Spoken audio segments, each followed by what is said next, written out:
Hello, my name is Marnita Harris. I am the Vice President of Economic Equity and Inclusion at the Detroit Regional Chamber. I am happy to be here with Ron Hall, the President and Chief Executive Officer of Bridgewater Interiors, LLC. We will spend some time today discussing why economic equity and inclusion is important for businesses.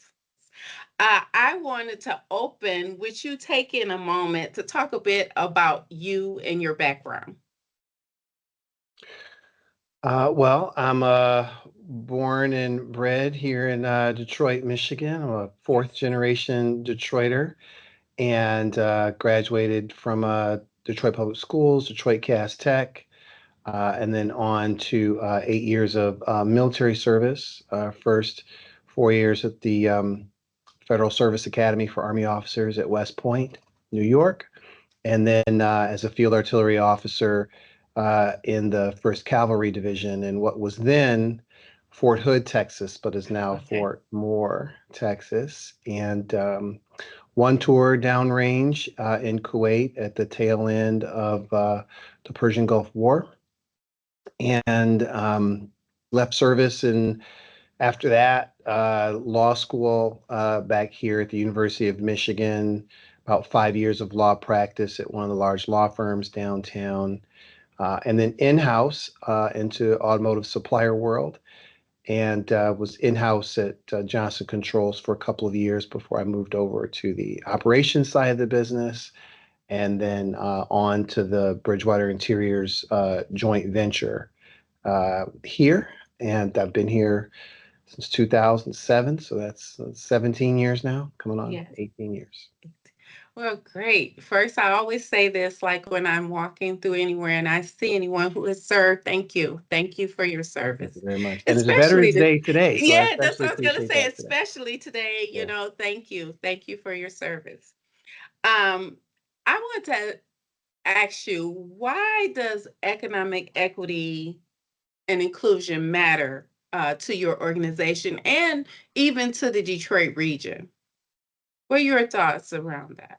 Well, here at Bridgewater Interiors, these issues are literally a part of our DNA. The company was born of the supplier diversity movement in corporate America 25 years ago. We just celebrated our 25th year in operations this year.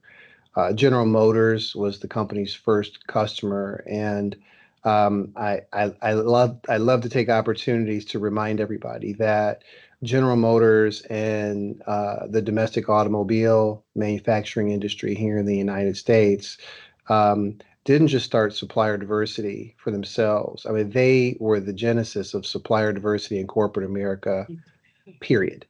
I think that's a really big deal. Yeah. And I think that gets lost amidst some of the other conversations about how important this industry is and how embedded it is in American culture and history. GM's supplier diversity programming goes back as far as the late 1960s, um, Oh, followed very rapidly by Ford and then Chrysler, what was then Chrysler. And you fast forward from the early days to just before 2000 when our company was formed. One of the challenges at that time was that there were a fair number of suppliers that had been successful coming into the indirect space, okay. selling things to car products and services to car companies, um, other than manufacturing and assembling pieces and parts and systems on the actual vehicles.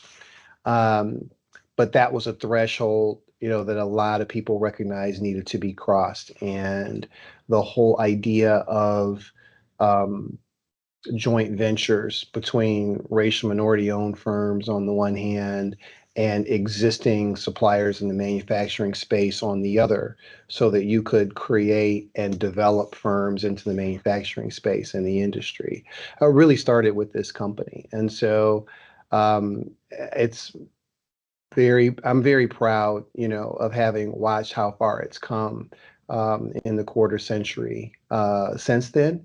And we're Mhm. very proud to have been, to kind of be the poster child for what is possible in this space. And we try to live into the ideals of minority business enterprise leadership, which to us means not just being certified as a racial minority owned firm, but trying to be about the things that are consistent with the entire space. It's really about empowering communities that are traditionally disenfranchised. It's about creating wealth in not just for owner families, but Mhm. for families in the employment space that otherwise don't have some of these opportunities to get as big a piece of the American dream as some others have had.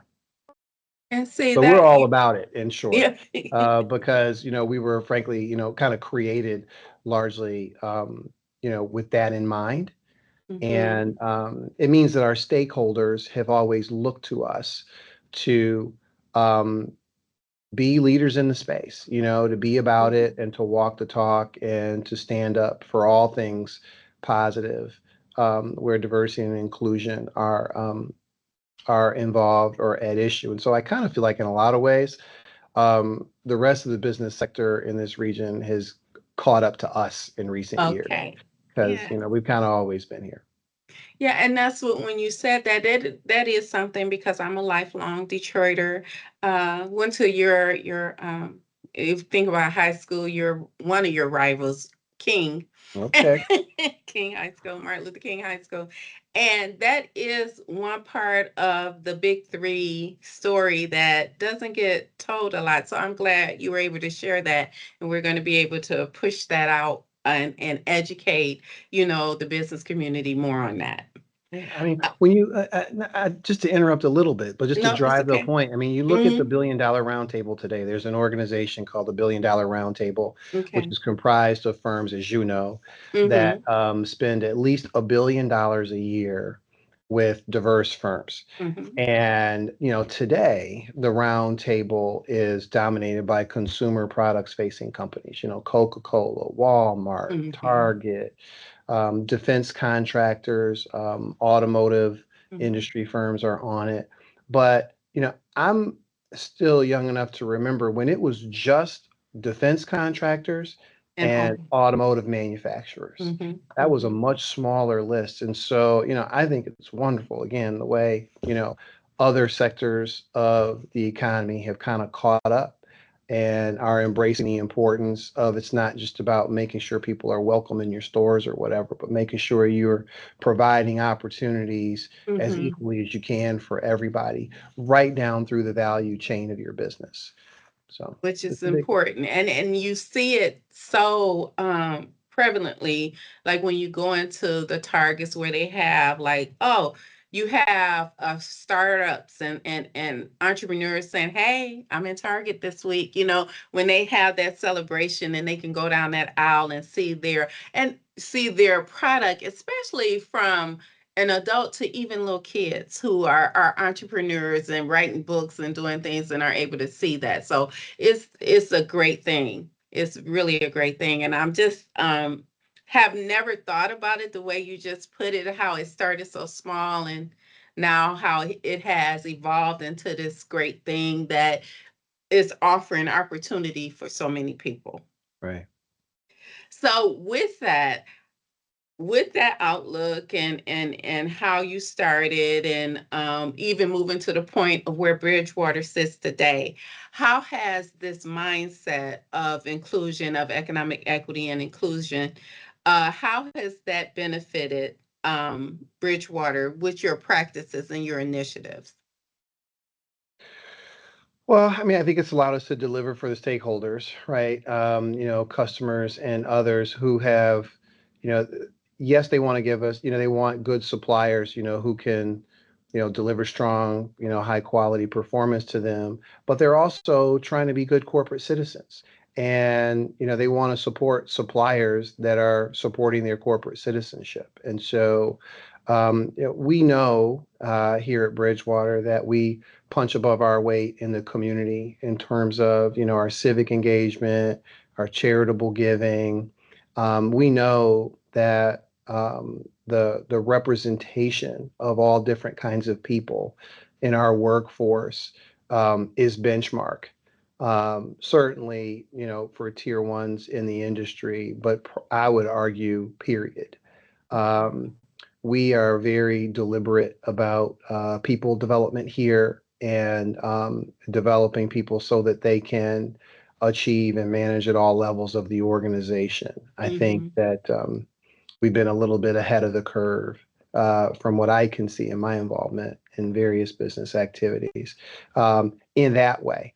And so all of it is about demonstrating to the world that, or anybody paying attention to us, that you don't make any compromises here. This is the right way to do things that can be uplifting for entire communities and good for whatever your business is. In my case, my customers are trying to sell, the best cars and trucks, into the market that they can. And we get up every day and demonstrate that they don't have to make any sacrifices at all to that mission by supporting and hiring racial minority owned firms in their supply chain to help them accomplish that. Okay.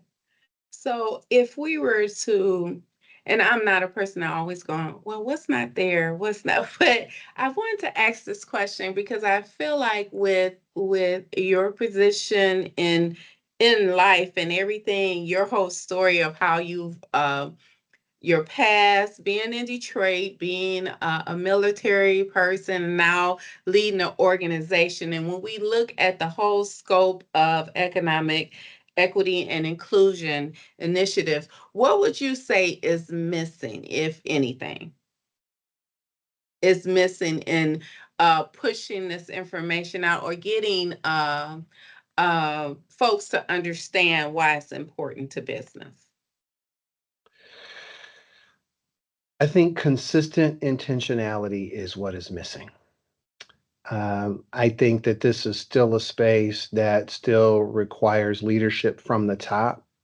I've never seen diversity efforts perform well in an organization if that organization's most senior leadership wasn't actively supporting it. And that means different things in different spaces. Mhm. But I do think that leaders have to lead intentionally into the space. And I don't think that, I'm not sure that they always appreciate how important that is. I know that business leaders, especially, are, because that's just what I know. So I mentioned business Mhm. leaders. They are pulled in a lot of different directions. You can't prioritize everything. Um, Business dynamics change, and what's the most important thing this year may not be the most important thing next year, may not have been the most important thing last year. And so how do we get more business leaders to keep DE&I efforts, to prioritize them Mhm. consistently, because we have enough data to know that it's one of the areas that really falls off when that intentionality is not there. So I think that's one thing. I think the second part of that, and part of the intentionality, is working harder to tell the story about why it's good for business. I think it's become almost cliche, right, in Right. corporate America to say, Mhm. oh, inclusion is good for business. Well, how? you Mhm. know, how Mhm. exactly? And providing, data and anecdotes about how it is improving the morale and productivity of their workforces, how it is improving customer loyalty, how it is growing markets for their products and services, because to some extent demographics is destiny.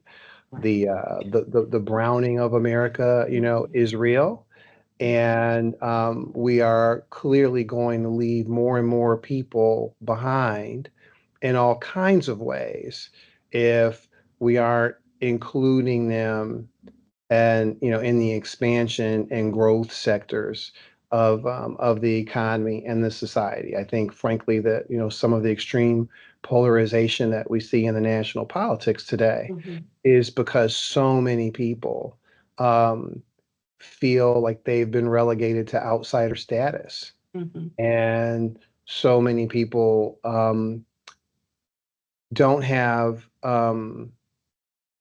a lot of perspective, on history Right. and kind of, the way things are broadly versus the way they perceive them to be, in their individual spaces. And I would love to see, you know, more communication through that and more of a collective um, emphasis on um, growing the pie, you know, Right. um, or to use another analogy, lifting all the boats. I Yes. think that, Yes. we could, and I think that DE&I efforts, are an important part of that.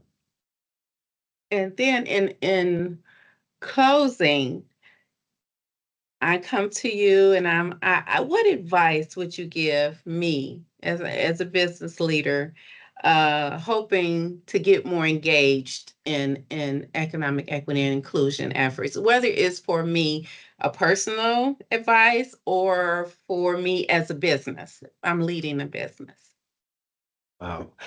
Well, I think there are lots of organizations, right, that are present in this space, leading into it, collaborating with one another, trying to do kind of good things in the space, trying to create more opportunities for more people and more types of people who traditionally and typically do not have the same kinds of access to those opportunities.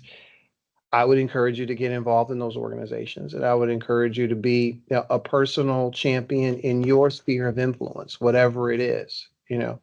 I'm looking at you here on the screen. You and I have grown up Black all our lives, and so that there are Mhm. occasions when, as uncomfortable as it may be, you need to stand up. You can stand up and speak up, Right. for inclusion Mhm. when someone is being exclusionary, when someone is being condescending, when someone, just pick the negative, description. I think that individuals have to be champions, and back to the intentionality thing, I think they have to be about it every day. I think that you don't have to have a CEO title to be a leader. You can be a leader right in the space where you are. I know you to do that, Mm. Marnita, from my That I work with love you at that. the chamber, and I would just encourage you to continue in that vein. Thank you. Thank you so much for taking this time. And this is um very important conversations that we need to be having. Um I'm a the picture behind you where I've been talking to you, but I've been looking at that picture because that to me it speaks to the responsibility of what we're supposed to be doing in life in general, whether it's business, whatever. It speaks to what we should be doing. We should be taking that strength, reaching down to pull others up. And so that's what the intention of the work that I do in this space, and I from everything you said today is just like a pure example of why we're sitting here today. So I just thank you so much for taking this time with me today, and I look forward to continuing to partner with you in this effort. And I thank you for your leadership. At Bridgewater, for your leadership in the community, your leadership here at the chamber. That's Thanks very so kind much, of you. Ron. I appreciate you noticing that. I've had that since 1991. That was a graduation gift of my from when I graduated from the service academy. And the title of the print, for anybody who's interested, is "He Ain't Heavy, He's My Brother." And that's not an original. I'm sure folks can find it if they're interested in it. But I love having it hang in the office. I love it when people notice it because I think it really goes to what we're about here at the company and what we're trying to live into, and the kind of standard we're trying to hold ourselves to. So thank you.